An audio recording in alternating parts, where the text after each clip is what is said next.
Happy 3rd NGS anniversary ARCs!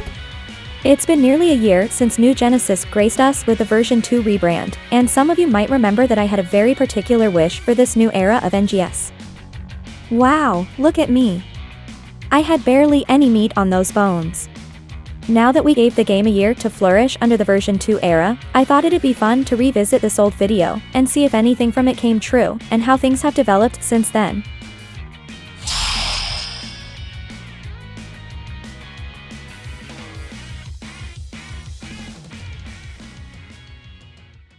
The first portion of my video goes over how the augment system worked in PSO2. Admittedly, I could have gone into more detail and include some better examples, but oh well. The basic gist of that portion is that the value of an item wasn't always determined by the item itself, but with what augments it dropped with. So, did they address that at all? Well, kinda. While it's not true for every weapon series, you can exchange 25 Neo-Systrian weapons on a weekly basis for materials needed to craft Lux Halfanel, making Neo-Systrian weapons a rather desirable piece of loot that has dropped in every Dark Falls fight, except the first one. Similar thing happened to the weapons and units that drop in Lucille, where they can be exchanged for Growthment and Growthment 2. And while the Growthment exchange shops are mostly focused around growing your character, rather than making money, they're still full with useful items. It's quite funny too because the devs could have achieved this design balance far sooner, but I suppose they didn't realize the potential back then? The SEGA exchange shop, for example, features a decent amount of items that are useful to get, even long after you were done farming for your Coclophes weapon. Now imagine if this weapon series also dropped from SEGA content. Having an extra weapon in the loot table that you're trying to single out from the sea of items does a lot to activate those photons inside your brain. All of these aforementioned weapons are untradeable. While it is very convenient to open up a shop, and just buy whatever gear you need, it also causes a few issues. For example, why should I farm for a weapon when I could just swipe my card on AC Scratches and buy it? At the same time, weapons with higher drop rates quickly lose any value they could have had on the player market. Getting them costs nothing and you're not incentivized to play the game. This is where untradeable gear comes into play. People who may not be able to afford a rare weapon can just slowly build one up simply by playing the game. It also allows the devs to set the drop rate far higher than usual, since it won't be affecting the player market. Another benefit of untradeable gear is that Fixa enhancing costs you virtually nothing. This is largely why my INEA units all have Fixa level 5. If I tried Fixa enhancing with the tradable versions, I'd be losing profit from selling them. Honestly, having low drop rate, tradable loot, alongside high drop rate untradable loot fixes a lot of issues. The only real drawback of untradeable gear is that you can't resell it to recuperate costs. However, soon we'll be able to transfer augments from one gear piece to another, so that should fix that issue as well. On a side note, global players probably don't know this, but PSO2 used to have a lot of untradeable gear back in the day. 10, 11, and 12-star weapons required you to be premium to become tradable, something that was only lifted in late Episode 3. But by then, SEGA already implemented 13-star rarity weapons. Meanwhile, 13-star weapons did not fully become tradable until Episode 5, where they originally only made seasonal weapons tradable, before opening the floodgates to all of them. Then 14-star weapon tradability followed in Episode 6, and 15-star weapons, and 13-star units, never became tradable. If you want those, you need to play the game yourself. NGS going back to having untradable weapons sort of reads like an admission that making everything tradable wasn't the best idea, and I personally agree with that. A healthy mix of both is how this game should proceed with its loot.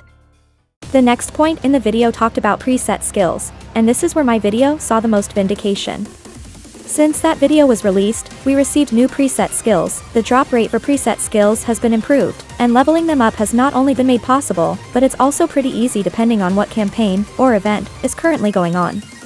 This system has turned from RNG rapid poo to a proper weapon customization system. Some preset skills are better on some weapons than others, and some of them can change how you approach building your weapon. For example, a gunblade prefers Termina for extra crit damage. A rod prefers Wix for an easy elemental damage bonus. Meanwhile, weapons centered around farming combat sectors benefit from unwix. Regardless of build, Fixa Fatale, Blaster, and Attack are good alternatives to consider. Even if you don't drop a weapon with a Fixa, generating one only takes a couple of X cubes now. And if you don't get the one you want, you can just re-roll until you do. Leveling FIXA is by far the most difficult part, since success rate boosters aren't always available, but it's also not super important. Most preset skills have their potency front loaded to the first level. So as long as you have the one you want, you're pretty much set. Best in slot gear is a luxury, not a necessity. The next few points were kinda a jumbled mess, so I'll summarize them by calling them weapon customizability. Which doesn't really have much to do with the loot itself, but rather more with making the process of building a weapon more fun and engaging. Phantasy Star Nova went through great lengths to allow you to customize your weapon, both statistically and visually. PSO2 allowed a great level of customizability with S-grade augments, and NGS could easily expand on this by doing something with weapon elements, but it doesn't. But let's go back to the visual customization point. Why is the color variant system still so underdeveloped? We can't change the colors of a color variant weapon or camouflage, and we can't transfer the CV status from one weapon to the other. Why not? I think allowing us to do these two things would go a long way in making weapon customization more fun. I really like the SEGA weapon series, but the weapon camo for it doesn't produce red particle effects. This could be easily remedied by a color variant, but the one for SEGA is gray for some reason. So, get this, if I wanted to achieve red particle effects on a SEGA weapon camo, I'd need to use a regular SEGA weapon camo, and underneath use a color variant weapon that produces red particle effects. It's clearly possible, so why can't we just do it without jumping through hoops? Please SEGA, I'm begging you. My point from the previous video about S-grade augments is kinda weird, because you could make the counterargument that preset skills became what S-grades used to be. For example, instead of having 3 S-grades that boost crit damage, you now have one preset skill that does the same.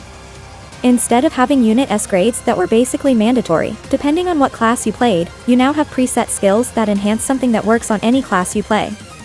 I guess I just didn't make the connection earlier because of how rigid the system was a year ago.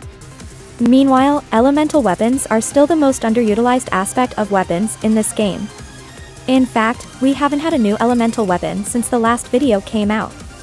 I don't know what else to say honestly. It's kinda silly. You have this whole mechanic over here that just goes unused. And I really don't understand why. Weapon elements are the sort of thing that just adds another layer of min-maxing for those who care. And those who don't care can use any element and still do decently well. I really hope the devs will revisit this system and do something with it, because it's just a wasted mechanic right now.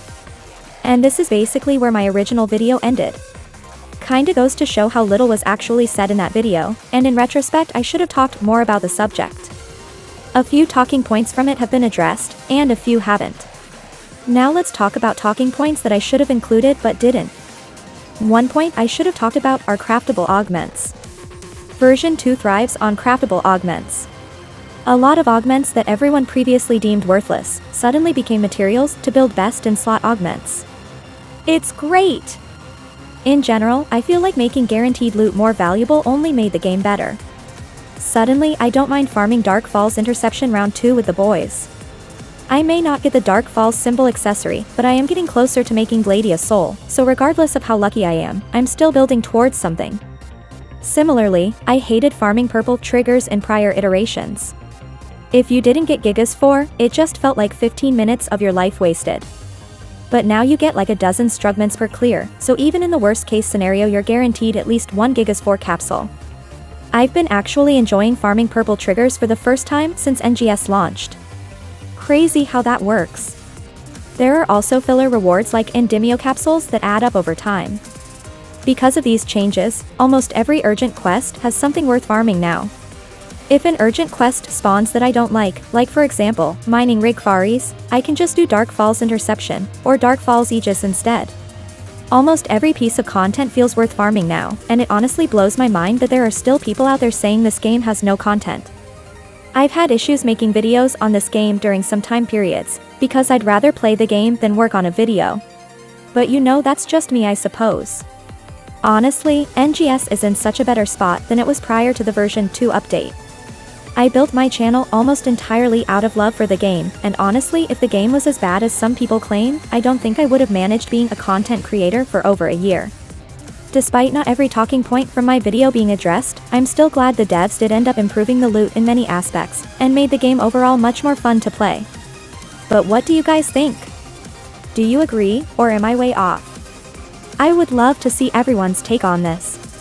As always, a huge shout out to my wonderful channel members for supporting this channel. An extra big apology to Singrapher, who I accidentally cut out from the list in the recent video when copy-pasting the names. I hope everyone has a fantastic day, and I'll see you in the next one. Take care!